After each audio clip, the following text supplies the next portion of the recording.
that separates the wheat from the chaff, right? And it's compassion in a sense, because if you're compassionate towards someone, you want what's best for them, all things considered.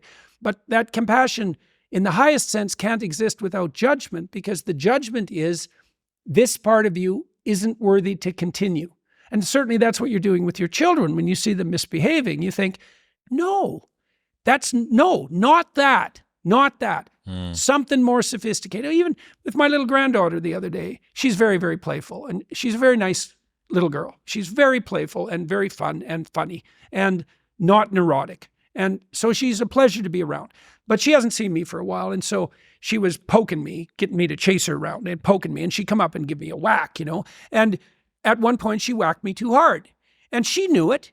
And I said, that's not fun. That's not acceptable. And then she stopped. But she was playing with that edge, trying to find out where fun is and, how hard can I hit Grandpa? She doesn't bloody well know. She kind of knows, but she needs to know exactly. Well, I can't let her get away with it, because then she's not fun to play with. She has to learn to come and give her grandpa a whack in exactly the way that elicits a playful response and that isn't annoying. And so there's a very... you might think, well, it's pretty harsh judgment to lay on a 5-year-old. It's like, no, it's not. I would like her to be the most fun kid to play with that she could be, right? And so I'm not going to pretend that it's okay when it's not. Not setting that boundary is almost like a curse. It is a curse. Yeah, there you go away. Because then how's she going to play with other kids if she doesn't know the rules? They're not going to be as forgiving as grandpa. Definitely not. Yeah, we were talking before we got started. I had this conversation with Robert Sapolsky, and it was really, really profound. I mean, I know that he's a brilliant guy, and this new book of his is about sort of free will and determinism, which has got an upper bound on how interesting that is for me. But he gave this quote to Andrew Huberman where he said, dopamine is not about the pursuit of happiness. It is about the happiness of pursuit. Mm-hmm. Right. That's definitely right. And I haven't been able to stop seeing this everywhere. So Morgan Housel, a friend, told me this great story. He is an investor, he's got a fund, he's an author, he's got a family, he's got all of these things. Yeah. They plan to go away on holiday. And they've been planning it for a long time, and with the kids and the wife and him and all of his businesses, it was an arduous thing to go through to get themselves out there. And finally, they get there after the journey and the plane and the children and the crying and all of the rest of it. And he walks out on the balcony on the first night of this holiday that they've planned for forever. And his first thought to himself was, wouldn't it be great if we came back here next year? It would be so great if we could come back here next year. So literally during the supposed enjoyment of the destination, he was already thinking about the journey. Mm-hmm. And, it's not the journey, it's not the destination, it's the journey is kind of trite, but it puts a new perspective on it. That there is no destination. Each destination is simply the beginning of the next journey. And I haven't not been able to see it. Mm-hmm. I see it everywhere. I see it everywhere in my own life. Well, there's technically two different forms of reward. There's consummatory reward. And so that's the reward. That's what an orgasm is. It's consummatory reward. It brings the behavioral and perceptual sequence to a halt. It ends it, right? At the climax, it ends it. But then it's over. That journey is over, right? Then there's the dopaminergic reward that Sapolsky was talking about. And dopaminergic reward is evidence of advancement towards a goal, right? Okay, so there's a corollary to that. Well, how do you become optimally engaged? Because dopamine facilitates engagement and focus, which is why drugs like amphetamines can be used for kids who are attention deficit disordered. You tap up the dopamine response, they lock on, right? Okay, so they're locking on to a goal-directed pursuit. The problem with amphetamines is that they can lock you on so hard you can't get out of the frame. So like kids on amphetamines will obsess, for example, about cleaning up their closet. They can't switch to the next activity. Okay. Dopaminergic reward is reward that's accrued in relationship to a goal. Okay, so what's an implication of that? Well, pursue the highest possible goal. Well, why? Because the kick from advancement is higher. Now, you have to balance that. It can't be, you have to advance, right? Because imagine the reward's got two components.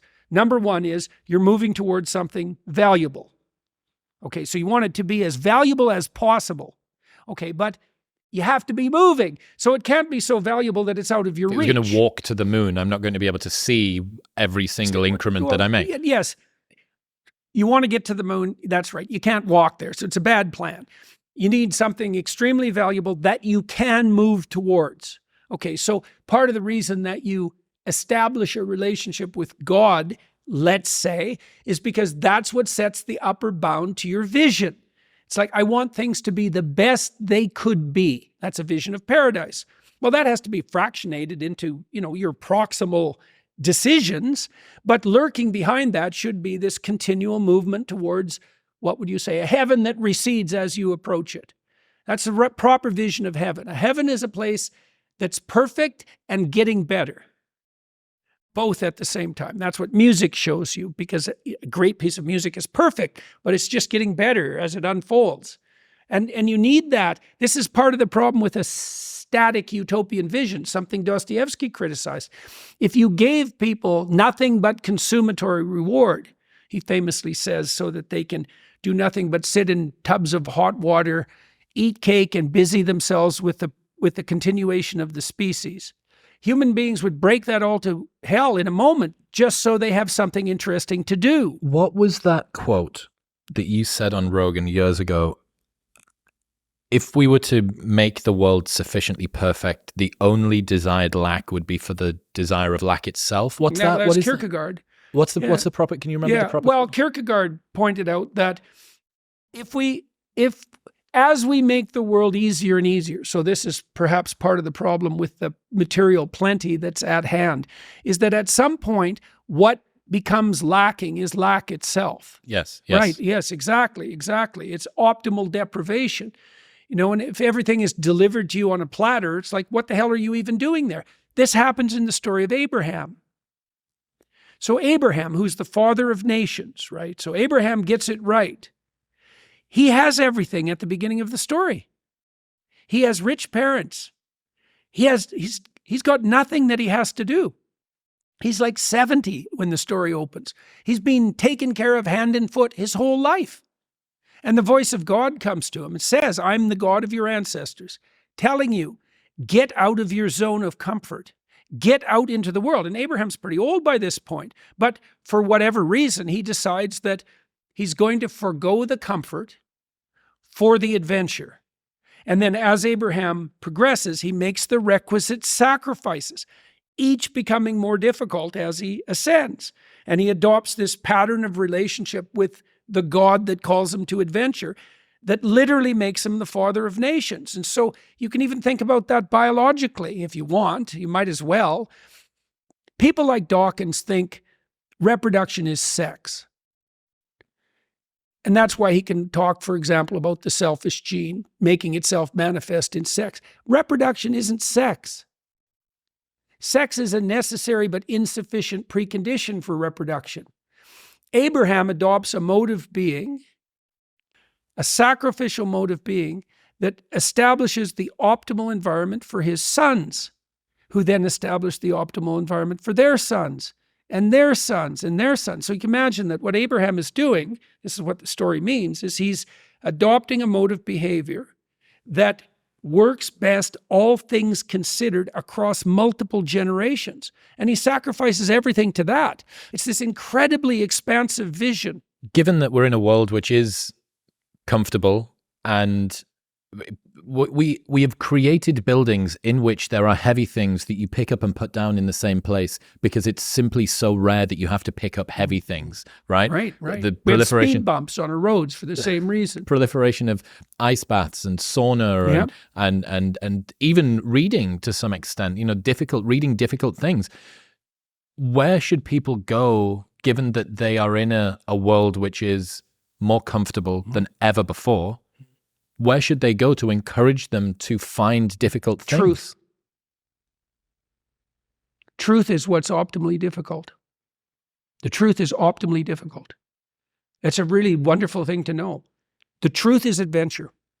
There's no distinction. Partly because if you're going to just say what you believe to be true, you have to let go of the consequences. You can't predict the consequences.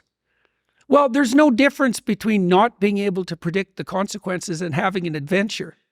They're the same thing, right? Because So if you don't knew know the what's gonna happen. consequences, it wouldn't be an adventure. It's not an adventure if the consequences are foregone. The same as it's no sacrifice or courage if there's no risk. Right. It's exactly the same. And so it's a wonderful thing to know that optimized adventure is to be had in the truth. Think in every given situation.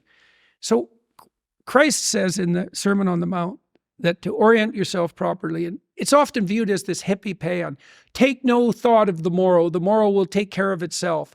God takes care of the sparrows, he'll certainly take care of you. It's like a hippie wet dream. That isn't the core of the message. The core of the message is very straightforward. Christ says, aim up to the highest thing you can possibly imagine. So that's the relationship with God. You put what's at the pinnacle, properly at the pinnacle, and you aim at that. And then you concentrate that, and it's that, and treating other people like you would like to be treated yourself.